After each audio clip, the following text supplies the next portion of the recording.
si Illusion, elle me fait un petit coffret, tu vois. On y est. Wouh! En fait, notre taille, elle est là. Yo! J'espère que vous allez bien depuis dimanche dernier. En tout cas, de mon côté, il s'en est passé des choses. Je vous le dis. Et cette vidéo en est une des conséquences. Alors oui, vous avez bien lu le titre. Bastien de la chaîne Bastille m'a demandé de l'aider à faire un packaging et des goodies pour sa prochaine vidéo. Bien sûr, je vais vous expliquer tout en détail, mais avant ça, faut peut-être que je vous dise que on a une journée pour faire ça. Sinon, ce serait trop simple. Restez avec moi, je vais vous expliquer tout ça et j'espère que vous allez bien aimer cette vidéo. C'est parti.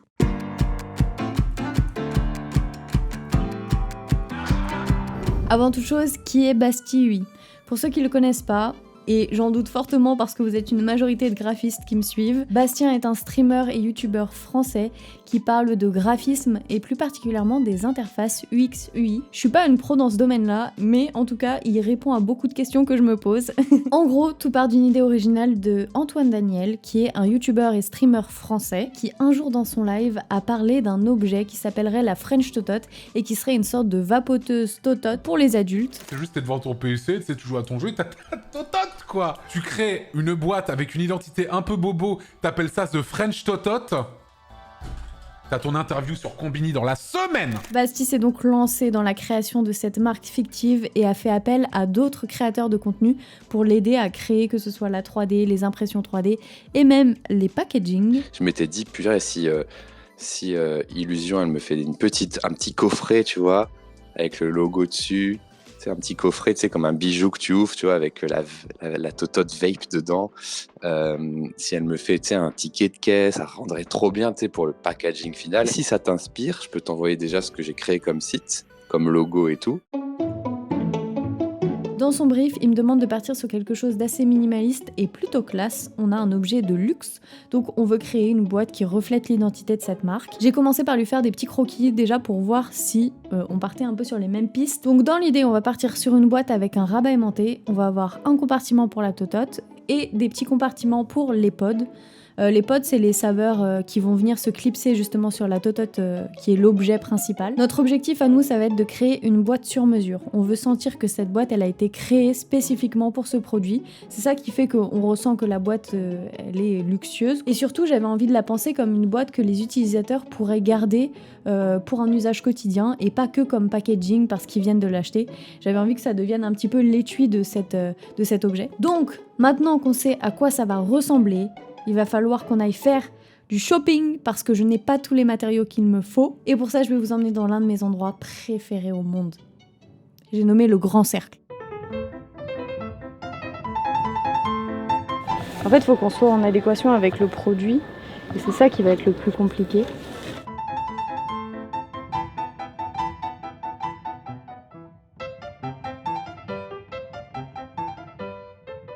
Je pense que ça, c'est vraiment pas mal. En fait, il est un peu satiné, ça fait nacré. Du coup, ça donne un petit côté un peu chic. C'est le carton bois, c'est avec ça qu'on va faire la structure de la boîte. Et je pense qu'en une planche, on tient le truc. En fait, notre taille, elle est là. Celle qu'on a besoin, c'est celle-ci. Bon, je crois que j'arrête là parce que j'ai plus de place dans les mains.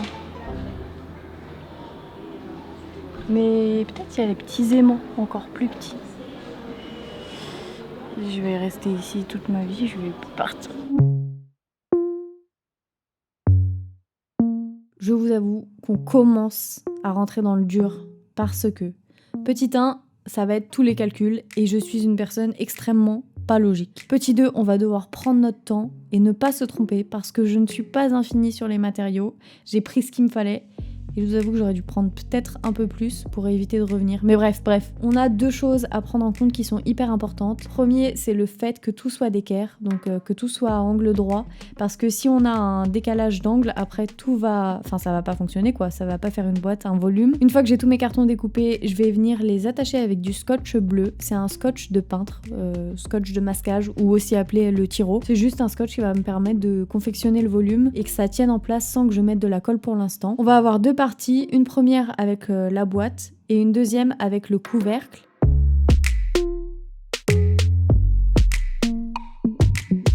Est-ce qu'on y est ? Oui !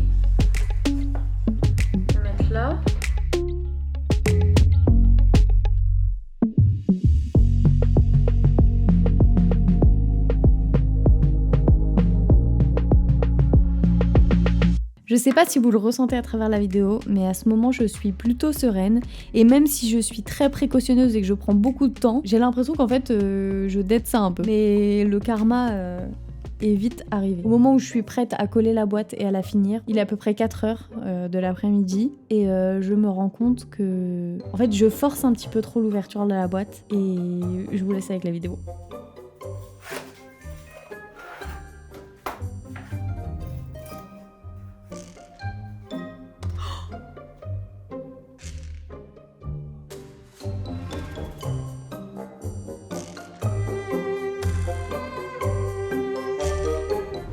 Gros moment de solitude. Je vous avoue que j'ai un peu du mal à m'en remettre sur le moment.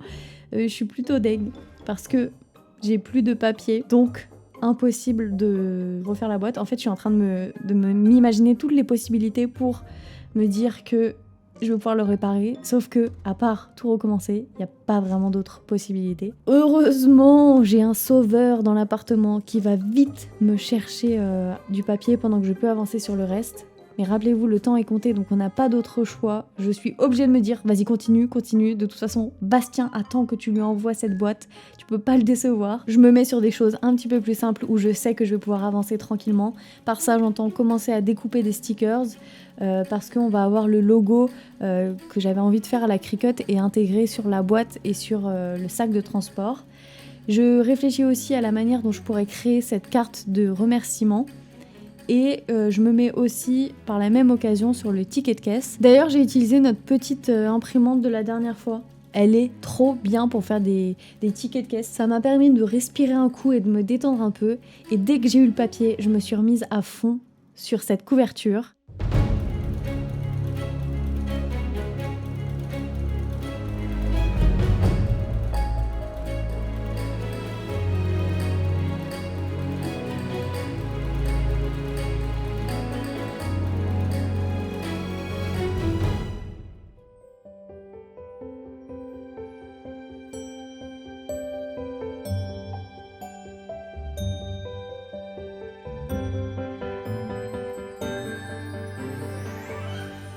Je vous ai tout montré. Il reste plus qu'à ce que je l'envoie à Bastien. On va préparer le colis. Je vais lui envoyer ça à la poste en colis express 24 heures et j'ai hâte qu'il me dise ce qu'il en pense. Je pense que je le saurai dans sa vidéo.